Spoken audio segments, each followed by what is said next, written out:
علماء په منځ کې خپل دا مسله چیړي او اختلاف پکې کوي.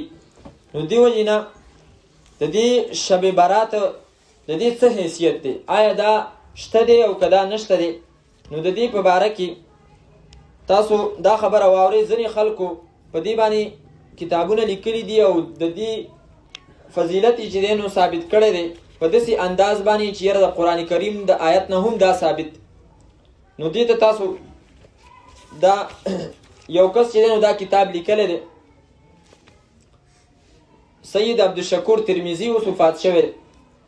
د سورة دخان یو آیات هغه ویلی دی حامیم والکتاب المبین انا انزلناه فی لیلة مبارک، چې دا قرآن کریم منګه نازل کړی دی د برکت په شپه کې. اوس دا د برکت شپه کومه ده چې دی کې الله تعالی قرآن کریم نازل کړی دی؟ نو دا وی چې د دینه مراد 15 د شعبان ده. اس آیات میں برکت والی رات سے شعبان کی 15ویں رات مراد ہے. نو د دې په نسبانی قرآن کریم دا 15 شعبان چې دی نو دا د قرآن کریم د دې آیات نه ثابت شو. اوس دلته په دې باندې تاسو ځان پوهه کوئ چې قرآن کریم په یوه شپه کې راغلی دی که په 23 کالو کې؟ په 23 کالو کې هم راغلی، په یوه شپه کې هم راغلی. څنګه د قرآن کریم نزول دوه پیرې شوی، یو د لوح محفوظ نه د نږدې آسمان ته راغلی، دویم د نږدې آسمان نه بیا نبی علیه الصلاة والسلام په زړه باندې نازل شوی. نو دا یو نزول د قرآن کریم چې دی دا په یوه شپه کې شوی، او دا نور چې دی نو د نږدې آسمان نه دنیا ته چې راغلی دی دا په 23 کاله کې شوی. اوس دلته الله تعالی فرمایي دا قرآن کریم په مبارک شپه کې منګه را لېږلی دی. اوس دغه مبارک شپه کومه یوه ده؟ نو قرآن کریم یو آیت بل آیت په خپله د هغې وضاحت کوي. سورة القدر کې الله تعالی فرمایي، دا سورة بقره 185 کې الله تعالی ذکر کوي شهر رمضان الذي انزل فيه القرآن، میاشت د رمضان هغه ده چې په هغې کې قرآن نازل شوی. نو قرآن کریم خو په نورو میاشتو کې هم راغلی و، خو الله تعالی فرمایي چې دا په کومه شپه کې په کوم میاشت کې رالیږلی؟ د رمضان په شپه کې، یعنی په یو ځل چې موږ رالیږلی دی نو دا د رمضان په میاشت کې راغلی. اوس د رمضان په میاشت کې په کومه شپه کې راغلی؟ نو قرآن کریم د دې په خپله وضاحت کوي انا انزلناه فی لیلة القدر، چې دا د قدر په شپه کې راغلی او د هغې د وجې نه د دې چې دی نو مقام او مرتبه ده. نو دا د دې په باره کې اوس ما هغه تفسیرونه نشو راوړلی چې دا کومه خبره کړې ده.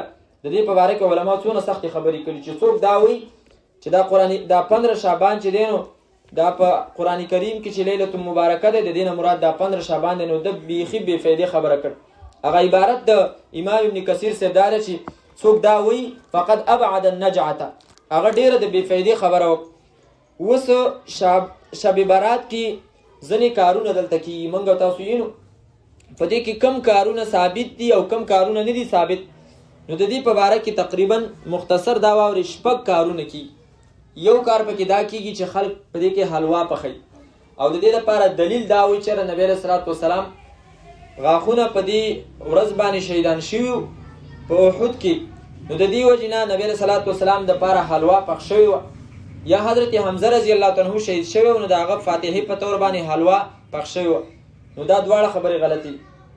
غزوه احد چې شوې وه هغه د واړه اختر په میاشت کې شوې وه، هغه د روژې نه مخکې په دې میاشت کې نه ده شوې. نو دغه خبره خو غلطه شو. دویم کار په دې کې چې دی نو خلک کوي دا مومبتۍ وغیره چې دی نو دا شی نه لګوي، تاسو به اوس وینئ. نو آیا دا جایز دی او که دا جایز نه دی؟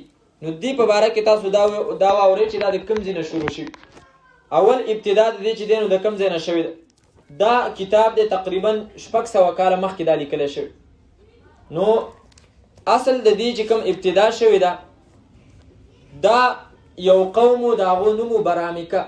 هغه برامکه مسلمانان شو، خو د هغې نه مخکې دی آتش پرستو، دی مجوسینو د اور عبادت به کو.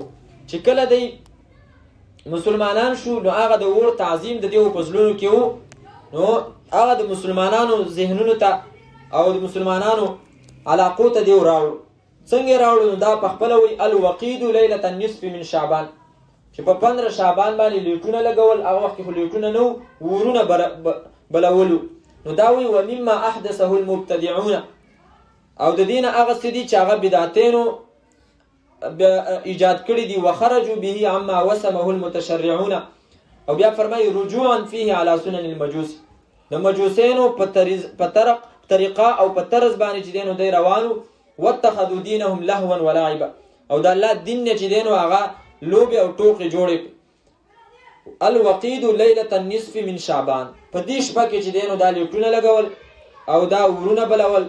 ولم يصح فيه شيء عن رسول الله صلى الله عليه وسلم، د نبی صلی الله علیه وسلم نه په دې کې چې دینو یو شی یو حدیث هم نه دی ثابت شوی.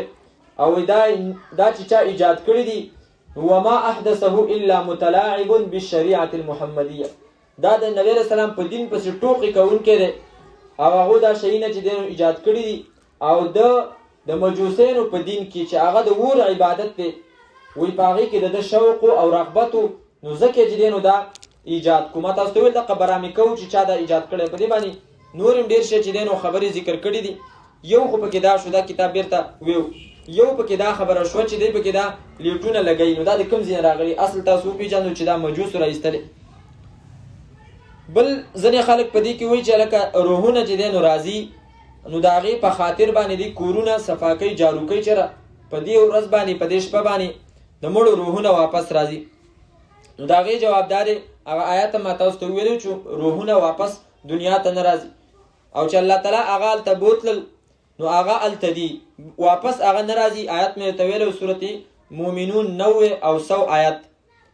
بله خبره په دې کې دا کېږي چې اجتماعي طریقې سره د قبرونو ته ځي او ادیرو زیارت ته ځي. نو ادیرو زیارت او د قبرونو زیارت په کار دی، او حدیث کې راځي چې دا تاسو ته آخرت در یادوي. خو هغه په کومې طریقې سره او نبی علیه الصلاة والسلام په کومې طریقې سره هغه کړی دی، نو تاسو دې باندې ځان پوهه کړئ چې ځینې اختیارات دا د شریعت دي. هغه شریعت یو کس له نه ورکړي. مثال په طور باندې یو عبادت دی، دا څومره کول دي، دا کار د شریعت دی. انسان له په دې کې اختیار نشته دی. د ماښام مونځ یو کس ورته ولګي د 15 رکعاتو په ځای باندې 15 رکعاته وکړي، نو کار خو داسې په ظاهره کې ښه وکړو، خو اختیار د ده لپاره نه و، مقدار د عبادت دی چې دی نو سیوا کړو. دغه رنګې یو کار چې دی نو هغه پټ کول دي که ښکاره کول دي، دا خبره شریعت راښایي موږ ته. الفاظ کم ویل دي په ویترو کې چې دی نو دعای قنوت ویل دي، مثال په طور باندې دا شریعت موږ ته ښودلي. جنازې کې به په کم ځای کې کم ذکر. دغه رنګې یو کار اجتماعي کول دي که انفرادي کول دي. یو کار نفلونه دي، مثال په طور باندې ځان لکه وکنه ته چا نیولی، چا منع کړی، خو د دې دپاره ته چې دی نو اوس لوسپیکر دې راخستی دی او ته چې دی نو اعلانونه کوې او خلک راجمع کوې، د دې تاله اختیار نه و. به هر حال نبی علیه صلات وسلام د شپې راوتلی دی او هدیرې ته راغلی دی په یوازې باندې، په دغه شپه باندې واپس راغلی دی. نو د دې نه اوس خلک څه جوړوي، چېرې زنانه هم په دې شپې باندې تاسو چې نو هدیرې ته بوځئ او په ډله ډله باندې تاسو لاړ شئ، نو دا د کوم ځای نه دین دی؟ دا اختیار تعالی چا درکړی و چې یو نبی علیه السلام یو عمل یوازې کړی دی او ته دا چې دی نو په جمع باندې کې ګوره خبرې واورئ، خو دې تاسو ته به انشاءالله ضرورت پیښېږي. نو دې وجې نه چې ذهن په دې خبرو باندې خلاص. بله خبره دا ده چې په دې کې خلک چې دی نو یو مونځ کوي، تاسو به دغه وینئ، جوماتونه به وینئ چې دا به د شپې ډکي، د بریلیانو جوماتونه خصوصا دا به د شپې چې دی نو ډکي. دا مونځ د کوم ځای نه شروع شو؟ دا کتاب دی 520 هجري کې لیکلی شوی، د نن نه 900 کاله مخکې. په دې کې وایي چې په بیت المقدس کې اول د دې مانځه ابتدا وشو او دې مانځه ته دې صلات الالفیه وایي. د زرو والا مونځ، د زرو څه مطلب؟ 100 رکعات دي، په هر رکعت کې به چې دی نو 13 پیرې سورت اخلاص و. نو دا به چې دی نو صلات الالفیه چې جوړېږي.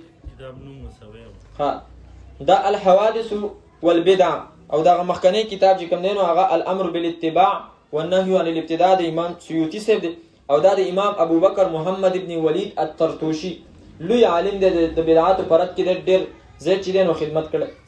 نو دا فرمایي چې ابو محمد مقدسی دا ځان لوی شخصیت، لوی عالم دی، هغه فرمایي دا مونځ اول چې ایجاد شوی دی نو دا په 448 هجري کې ایجاد شوی، تقریبا د نبی صلی الله علیه وسلم د وفات نه 438 کاله وروسته 438 کاله وروسته دا ایجاد شوی. څنګه ایجاد شوی؟ وایي د نابلس دا د یو علاقې نوم دی، د هغه ځای نه یو سړی و ابن ابي الحمرا نوم یې و، د هغه ځای نه راغلی بیت المقدس ته، جومات کې ولاړ دی، ځان لمونځ کوي، نفلونه کوي په دې شپه باندې، او ښایسته اواز یې په زوره باندې تلاوت کوو، د شپې نفلونه دي، ځان له په زوره باندې قرائت پکې کولی شي، څه منع نه ده. یو سړی راغلی فاحرم خلفه رجل، دپسې شاته چې دی نو نیت وتړ، فانضاف الیهما ثالث، درېیمه مسه یو ځای شو، ورابع څلورم ورسره یو ځای شو فما ختمها الا وهم في جماعة كثيرة دیو د اموز ختم نه کو مگر شاته پسې غټه جمع ولاړه همدا حاجي صاحب راځه دغه ته تل یو پارک تر ډېر مخکې میډیا حاجي صاحب الله دې روغ راوړي نو هغه موږ د مازدیګر مونځ کول دوه کسانو چې کله سلام واړو شاته مو خیال وکړو داسې م سب اوږد شوی او ډېر لرې رسېدلی او داسې مو د ورمچي کې هم دا کوي چې نفل یا سنت وراغی هم دغه لکۍ شاته سټولي نو دغه خبره شوه په دې پسې چې کوم دی نو دا وایي چې ګوره ثم جاء في العام القابل بل کال لا سړی بیا رالی فصلى معه خلق كثير نو ښه جمع پسې چې کوم دی نو ډېره شو وشاعت في المسجد په مسجد اقصا کې دا مونځ چې دی نو خور شو وانتشرت الصلاة في المسجد الأقصى مسجد اقصا کې خور شو وبيوت الناس لخلق کورونو ته ورسېدو